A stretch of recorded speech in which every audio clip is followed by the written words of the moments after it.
اختصاراً بدر کا قصہ سناتا ہوں، ملا کیسے مسلمان کو ہنسی غلبہ سناتا ہوں۔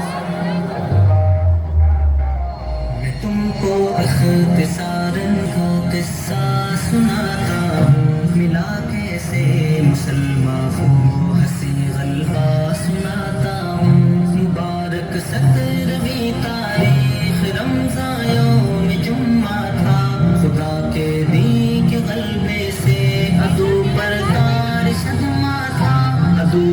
دین مکہ میں ستاتے تھے، محمد کو مٹانا چاہتے تھے، رات دن وہ دین احمد کو سبھی کوشش ہوئی ناکام، تو حیران ہوئے دشمن برائے قتل پیغمبر، سرے میدان ہوئے دشمن، صحابہ پر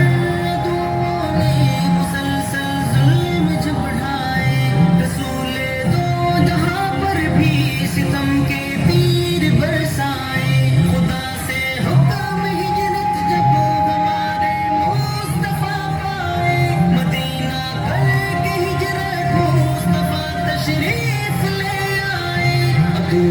دین نے اسلام کو بڑھتے ہوئے دیکھا، خدا کے دین کے سورج کو جب چڑھتے ہوئے دیکھا، مقام بدر آ پہنچے چراغ دی بجھانے کو،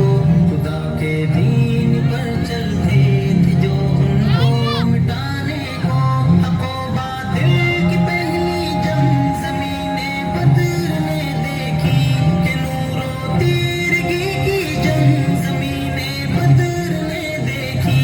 ادھر تھی حق پرستوں کی جماعت فوج رحمانی، ادھر تھی بت پرستوں کی جماعت فوج شیطانی، ادھر تھے رب کے دیوانے نبی کے چاہنے والے، ادھر تھے لات و عزا اور حبل جیسوں کے مت والے،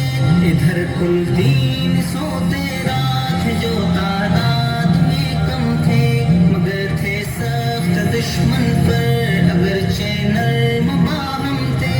ادھر لیکن 1000 افراد پر تھے مشتمل دشمن، بڑے خونخوار جذباتی بڑے تھے مشتعل دشمن،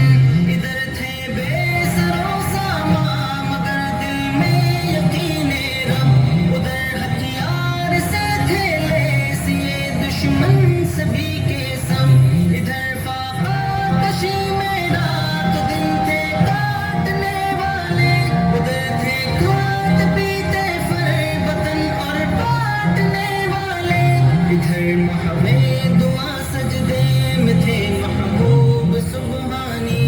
ادھر تھے چور طاقت کے نشے میں دشمن جانی، بالآخر جنگ جاری ہو گئی حق اور باطل کی، مسلمان اور کافر یعنی منکر اور قائل کی، کبھی دیکھا نہ ہوگا آسمان ایسا نظارہ، قلیلوں نے کثیروں کو زمیں پر دے پٹک مارا، یہ حالت دیکھ کر ابو جہل نے تقریر فرمائی، دل کفار میں ہمت بڑھائی جوش گرمائی، مگر خود ابو جہل مارا گیا بچوں کے ہاتھوں سے، شکست فاش جھوٹوں کو ملی سچوں کے ہاتھوں سے، لٹک پائے کوئی سردار ان مسکین کے آگے،